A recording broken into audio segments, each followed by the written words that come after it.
Yeah, good morning, students. Um, yeah, due to an appointment with the doctor for my next treatment, um, which I can't postpone. I'm happy to get this appointment today. Yeah, so our first lecture on Monday this week will be therefore um, not even online. It will be a video again.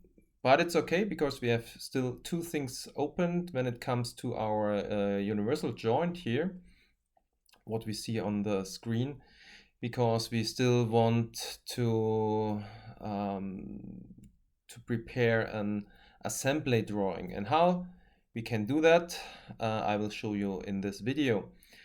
If you could not follow the last videos in a proper way, I also prepare on Moodle that you have all these parts and the assembly file available for download. Yeah, so please download all the files, not only the assembly, because the assembly file requires also um, the parts we designed. Yeah, so download the assembly file and the file for each part. Put all these files into the same folder. Then it works. Then you can open the assembly file. Um, Okay, let's start. When we look at this, this is what I showed you in the last lecture, that this might be a problem. Yeah, so this, not clear alignment of the parts when we, for example, put the dimension of the whole assembly group. This will fail because these parts are not aligned and these sides are not parallel. Yeah, so it will not work. So therefore, before we start with our assembly drawing, we need to align our arms of our universal joint. How to do that's pretty easy. Yeah, we go to constrain, we keep that, everything is okay. And what we want to align is here, when I move my mouth on the surface of this cylinder, I see the axis of this cylinder, and I click once, and this axis should be aligned with the axis of our other cylinder on the other arm. Yeah, so I click here as well, and you see directly now the axis is aligned. It only works if the distance here of the arms to our center universal joint, if this is correct. If there is a misalignment in because of shorter or bigger distance, then it will not work. Okay, then we accept that, and if we look here now from the side, so everything looks perfect. In my case, I saved that because later in the drawing, I want to use this group as a base for my drawing. Make sure that even later you will not change here anything, because if you change anything later in this assembly group, for example, you delete the last step, what I did, and you move this arm, then also your drawing will be again misaligned. Yeah, so everything what you do here has an effect to the drawing. Yeah, if you want to do something with that, then make a copy of this assembly group, and then you use a copy to test, to modify it, whatever. Yeah, but now this assembly group should not be touched anymore because it affects our drawing. Okay, I choose again this ISO IDW template. Yeah, and then I click on create. Here we see our drawing. So our text field, it's okay. We already discussed what information needs to be added here in the text field. But in the first step, we add the views, and we start with the main view. So we click here.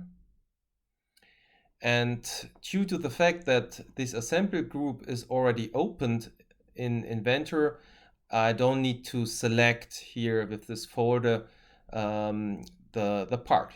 So maybe I think 1-to-1 it's better. Yeah, that's good enough. And by holding down the mouse, when you see here this arrow sign, then you can move it, for example, to here. And if you click once, then this view is placed.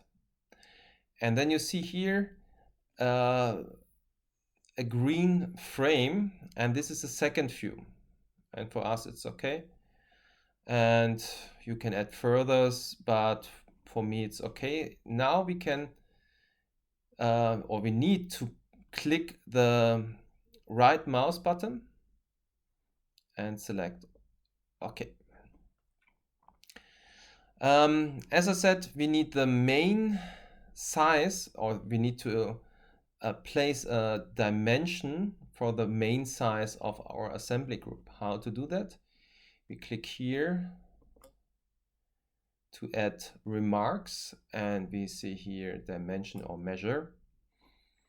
We click one side, make sure the line, not the point. Yeah, we want to select the line.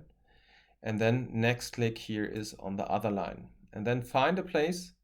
Remember that these dots here, when the dots appears, that indicate a perfect distance. This might be too close. Yeah, remember that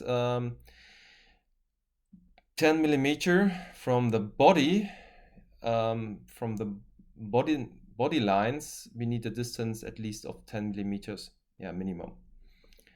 Click on that, and here we need only, no more digits after the point, so 200 here, it's okay.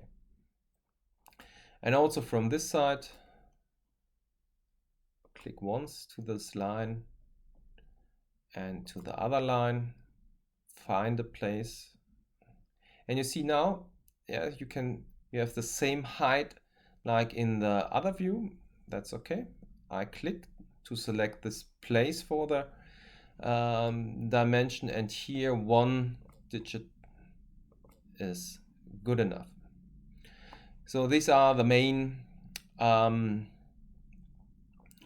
main dimensions. That's okay. What we also need now is, because it's an assembly group, we need to show the different parts, because this is what you can hardly see here, what parts are in our assembly. And there we need this button here, yeah, to give numbers. So click on that button, and yeah, we start, for example, here with that arm. You see only the arm is now highlighted in red. So I click on this arm once, and it's okay. It's okay. Find a position. Click again. You see now you can move further, but this is what we don't want. Therefore, right mouse click, yeah, the right button of the mouse, and then we confirm that, and we have now here this number. Why it's 2? I think the bold will be first. It depends what part we started first to design. So let's see. I click here on the bold, find a position, maybe here, and then second, the right mouse click, and we confirm that. No, it's 3. It's not what we designed. It's based on what we imported first in our assembly group. And of course, we imported first the main joint here, because we fixed that, yeah, so that it was fixed to our coordinate system. So the main joint here will be our number 1. Click on that. Click twice to select the position, right mouse click, and we confirm that. When I choose here the arm again, I just want to show you that. Then you see the number 2 appears again because it's the same. Yeah, so the arms are the same. That's why I remove that. Yeah, that's it, because our assembly group is based on three items. Yeah, the bolt, the main joint, and the arms. That's it. And now we can add here a part list. We can do it like that. Here we should click on part list. We select our, yeah, please click on the frame here from our top view, then okay, and you get here this preview, and normally it's placed here on top of the text area, and it looks good so far. We have now the number 1, 2, 3, yeah, 1, 2, 3, that's okay, and we have directly the amount, yeah, so our main joint we just have 1, arms we have 2, and bolts we have also 2. Yeah, so this is correct, and therefore we don't need more numbers. But you might want to change this part list because you want to see there more information. For example, the weight of the parts, what material it is, and so on. Yeah. To modify this part list, you see when it turns to red, like this, and then right mouse click, and then we want to modify our part list. Yeah, find something which is translated in modifying part list, and then click on that, and a new window pops up, and we see here what we already have, and we can modify it here with this filter. Nope. With this one, sorry. Yeah, again here, so the first button, there we can add or remove what we want to see. As I mentioned, material could be interesting. So we switch material here from the available properties, and we select this and bring it to the right side, and if it's on the right side, then it will be a part of our list. So material, and maybe weight. Here is weight, and we also add this. Yeah, so this information, how heavy the parts are also sometimes important. And then I click OK. You see here a preview. You see that the material, when we designed, for example, our bolt or our arm, we give this material, we give this part material properties. Yeah, if you look into the other videos, you see that we select these materials, and they are automatically added here. So we don't need to define that, because when we designed the part, we already defined the material, and this is automatically here now imported in our list. And based on the material and on the volume of the part, the program, our software, automatically calculates the mass. Yeah, this is what we see here. So almost 1.5 kilograms, that's quite a lot. Yeah, so it's maybe heavier as you expected, because it is CAD. That means you have it on the screen, but you have no feeling about the size, about the heaviness, and so on. And we click on OK. You see now our list is much bigger than before. Therefore, we need, with mouse click on the left side, to bring it here. We can also, of course,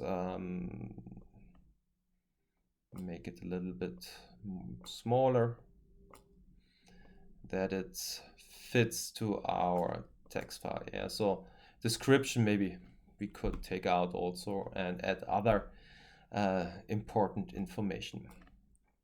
That's it so far. Yeah, so that are the main steps for our assembly drawing.